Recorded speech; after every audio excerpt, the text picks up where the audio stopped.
In this video, we're going to be focusing on the electrolyte known as chloride and the importance of this in the body.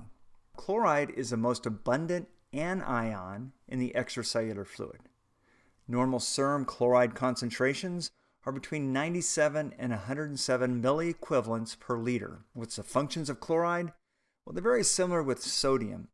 And along with sodium, helps to maintain blood volume and blood pressure. Along with sodium, it's going to be really important in helping to maintain blood volume and blood pressure.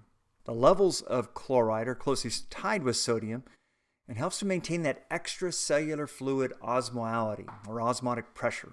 Chloride is also important in CO2 transport in red blood cells and that chloride shift, which we talked about when we went over blood and how when you look at carbon dioxide and the way that's transported, we saw that about 10% was dissolved in the plasma, the cytoplasm of the cell.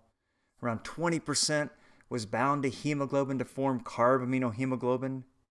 And the rest, around 70%, is transported as bicarbonate. Remember, we had carbon dioxide reacting with water to give you carbonic acid. And that carbonic acid associates into bicarbonate and hydrogen ions. The hydrogen ions are going to bind to hemoglobin. And the bicarbonate is going to move out as chloride moves in what we call the chloride shift. Again, chloride is the key there. In order to move that bicarbonate out of the red blood cells, that chloride moves in. Chloride helps to maintain proper pH balance. We're going to see that chloride and bicarbonate have an inverse relationship. If one level rises, the other drops.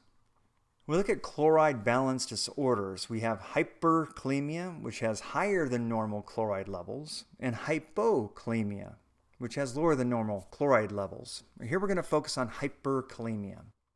Causes: chloride ions are associated with sodium ions, so are similar to the causes of hypernatremia. You'll see that dehydration is a major cause of hyperkalemia. And this can come from prolonged vomiting, diarrhea, sweating, high fever, diabetes insipidus, not drinking enough fluids. You can also have excessive dietary intake of sodium chloride. Metabolic acidosis and low bicarbonate levels can be associated with hyperkalemia, as well as renal failure. The pathophysiology, well, here we see that increased chloride results in an increase in osmolality and a hypertonic environment in the extracellular fluid, which consists of plasma and interstitial fluid. So it's similar to what we saw with increased sodium levels. The water is going to move from the cells into the extracellular fluid by osmosis, because it's moving towards a higher osmotic pressure. This is going to cause cells to shrink or crenate and malfunction. The signs and symptoms, similar to hypernatremia. Think big and bloated. We're going to have edema. We're going to have polydipsia, hypertension, nausea and vomiting. You have neurological changes with brain shrinkage, such as lethargy, irritability, confusion, seizures, coma.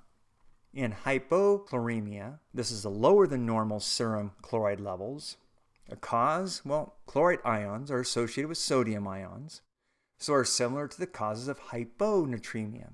You have kidney disease with defective renal absorption, vomiting, diarrhea, metabolic alkalosis, and high bicarbonate levels.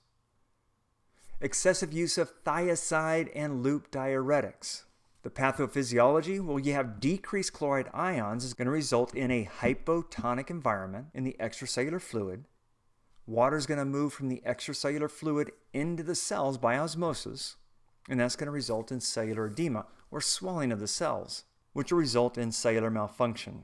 Clinical manifestations: think stress and deflated. With hypochloremia, oftentimes a person can be asymptomatic until it gets really, really bad. And then they have muscle weakness, they can have spasms and cramps, they can have neurological dysfunction due to cerebral edema or the brain swelling. It's that neurons can swell because the water is moving into those. They have headache, irritability, confusion, seizures, coma, and they can be lethargic. In the next video, we're going to be going over the importance of potassium.